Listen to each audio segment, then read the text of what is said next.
Después de cientos de videos que hice con la Biblia en la mano, acerca de capítulos, versículos, citas, lugares, personajes, todo lo relacionado con desde el mismo lugar de los Hechos, hoy voy a hacer algo que nunca hice, y es hablar sobre lo que es para mí el capítulo más importante de toda la Biblia. Si yo les preguntaría a ustedes cuál es el capítulo más importante de la Biblia, ¿tienen respuesta? La mía es muy clara. Y a pesar de lo que ustedes pueden pensar, porque yo soy una persona judía, no es aquel capítulo de los 10 mandamientos, no es los milagros que hizo Dios cuando partió en dos el mar o cuando liberó al pueblo de Israel. No es los capítulos sobre los reyes de Israel, el rey David, Ruth la Moabita o los libros externos que alguna vez estaban en la Biblia y acá no están. Para mí, el capítulo más importante, el capítulo que más influenció en la historia de la humanidad, el más polémico, el más de todo, es el de Daniel 7. Estudié mucho el tema, me preparé un montón para traerles a ustedes un material inédito que estoy seguro nunca lo escucharon, por lo menos no en boca de un judío como yo. Eso significa de que el material es muchísimo y por eso vamos a disfrutar de un día entero en dos lugares diferentes. En cada uno de los lugares voy a hablar sobre uno de los capítulos de la serie esta, que son 2 capítulos. ¿Cuándo? En este momento me voy a meter en un lugar que se llama Ein Ofdat, muy cerca del lugar donde hice la ciudad Ofdat, que hice el video el viernes.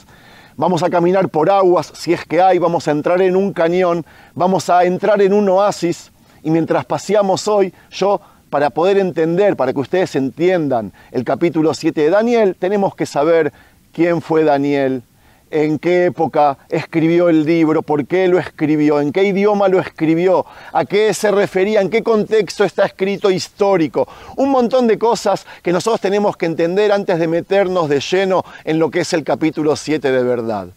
Este es un video de introducción, pero que les prometo no tiene ningún desperdicio.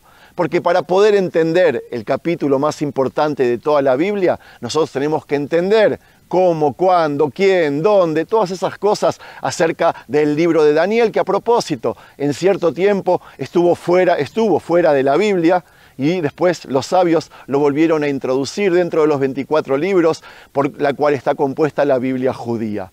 Amigos, estoy no cerca de la franja de Gaza, pero sí lo suficiente cerca para que pasen los aviones que están saliendo muy cerca de aquí, de una base aérea que se llama Hatzerim, para ir a Gaza. Nosotros lamentablemente seguimos en guerra, pero hoy vamos a ver la mitad llena del vaso, porque en el lugar que vamos a pasear hoy y en el video que van a ver mañana sobre la continuación, cuando yo filme arriba, no aquí abajo, arriba, estos aviones, este ruido nos ayuda a que estemos solos en el lugar, sin turistas, paseando como el viernes, que me vieron caminando solo. Esto es lo bueno que tiene de que no hay turismo en Israel. De todas maneras, ustedes están haciendo turismo virtual conmigo. Yo estoy tratando de traerles Israel a ustedes. Y lo que voy a hacer hoy es algo que nunca hice. Algo tan pero tan importante, algo tan pero tan lindo, también paseando con la Biblia, también redactando un capítulo importantísimo en un lugar súper importante, no en el lugar de los Hechos, porque este capítulo fue escrito en Babilonia, lejos en el exilio, pero siempre mirando hacia aquí, hacia la tierra prometida, hacia la tierra de Israel, y estoy hablando demasiado, yo sé, y ustedes dicen, ¿cuándo empieza? Ahora empieza, amigos, ¡vamos! Ya estamos en camino y como les dije antes, cuando hablamos de Daniel 7, hablamos del capítulo más contundente de todos. Más que el de la creación del mundo, que el de la entrega de los 10 mandamientos o del reinado de David. Espero que haya levantado curiosidad en ustedes y ahora voy a justificar lo que opino y les aseguro que me van a dar la razón. Tanto judíos como cristianos, tanto musulmanes como seculares. Pero, como les dije antes, para poder hablar del capítulo 7 de Daniel, debemos colocarnos en contexto.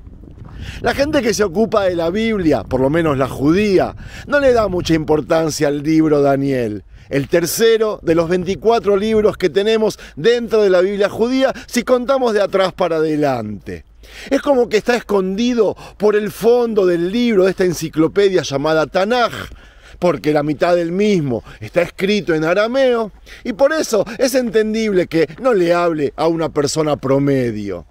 Históricamente, describe la época del exilio de Babilonia.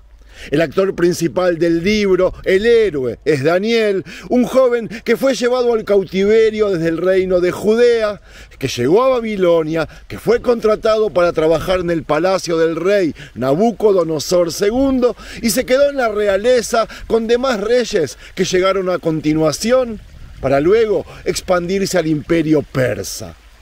El libro está dividido en dos.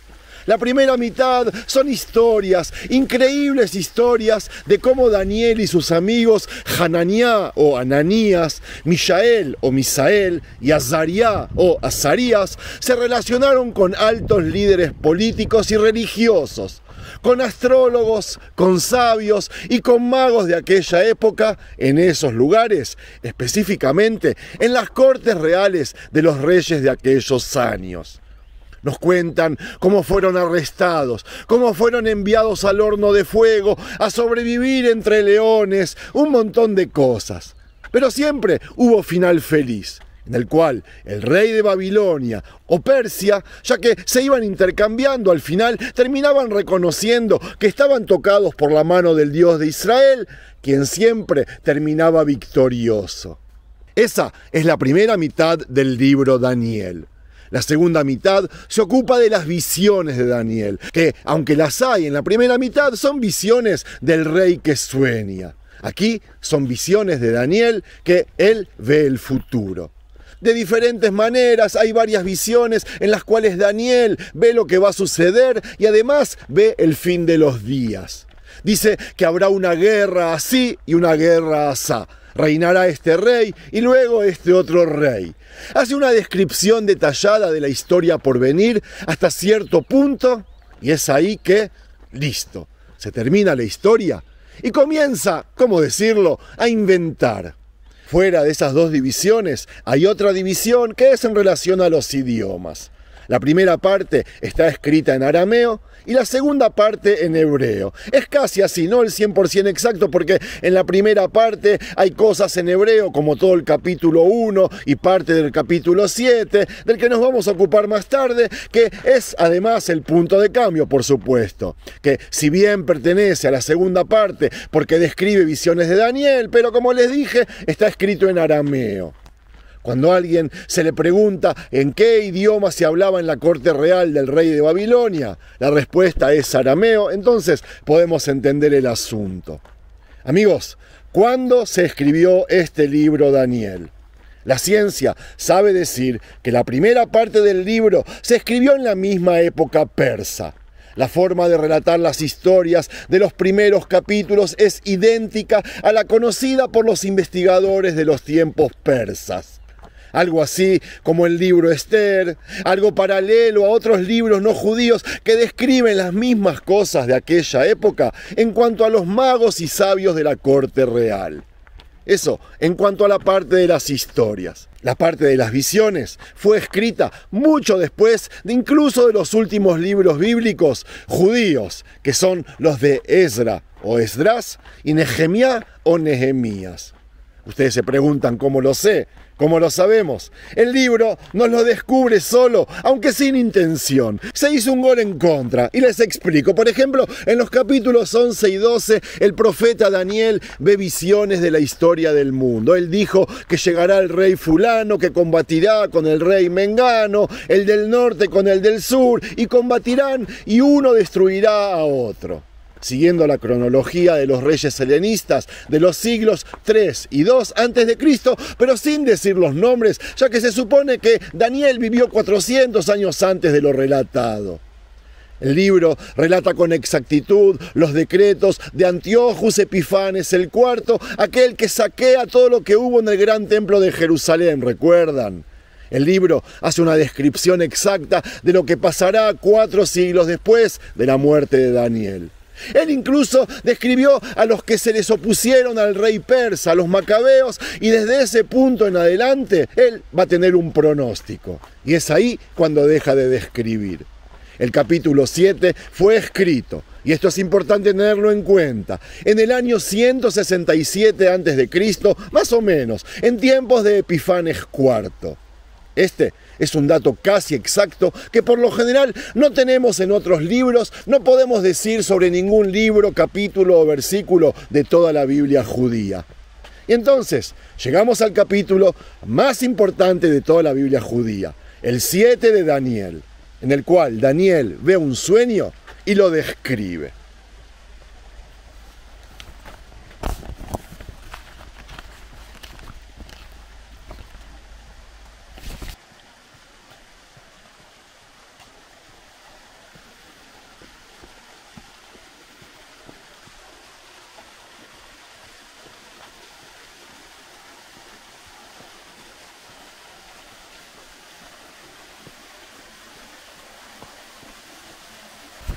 Y ahora permítanme leer para no cometer ningún error.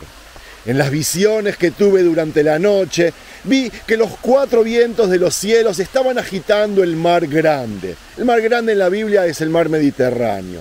Y 4 enormes animales salieron del mar. Cada uno era diferente del otro. El primero era como un león que tenía alas de águila. Me quedé mirando hasta que le arrancaron las alas. La alzaron de la tierra. Bueno, ahora me salté un poco. Vi otro animal, segundo, parecido a un oso. Estaba levantado sobre uno de sus lados y tenía 3 costillas en la boca entre los dientes. Y se le dijo, vamos, come mucha carne. Después vi otro animal como un leopardo, pero en la espalda tenía 4 alas como las de un ave. Este animal tenía 4 cabezas y recibió autoridad para gobernar. Después seguí mirando y en las visiones de la noche vi un 4.º animal. Era un animal espantoso, terrorífico y extremadamente fuerte y tenía grandes dientes de hierro. Devoraba y trituraba y lo que quedaba lo aplastaba con sus patas. Era diferente de todos los demás animales y tenía 10 cuernos. Mientras observaba los cuernos, vi que entre ellos salía otro cuerno, uno pequeño, y delante de él se arrancaron 3 de los primeros cuernos. Y vi que este cuerno tenía ojos como los de un ser humano y una boca que hablaba con arrogancia. Amigos, como ven, más que animales parecen monstruos. Lo leo y no lo creo. ¿Esto es bíblico?, me pregunto. Yo tenía entendido que todo este proyecto llamado Tanaj, Biblia judía, era para moderar un poco, para poner en proporción a aquellas bestias mitológicas de la época.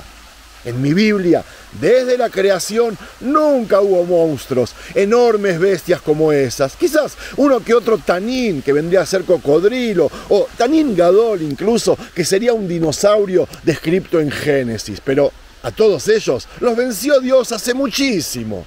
De repente, en el siglo II a.C., todo vuelve, me pregunto.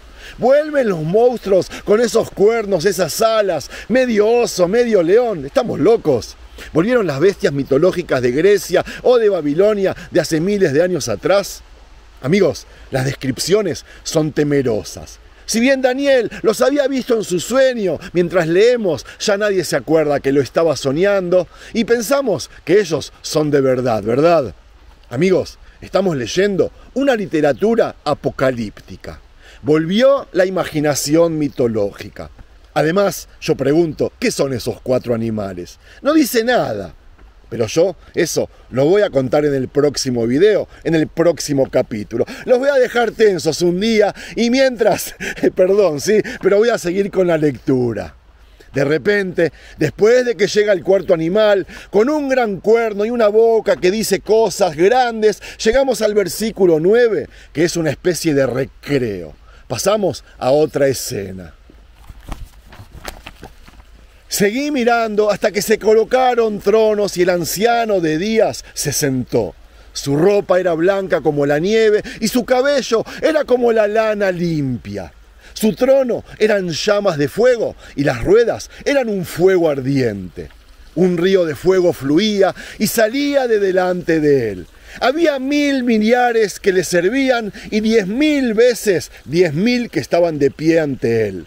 El tribunal tomó asiento y se abrieron libros.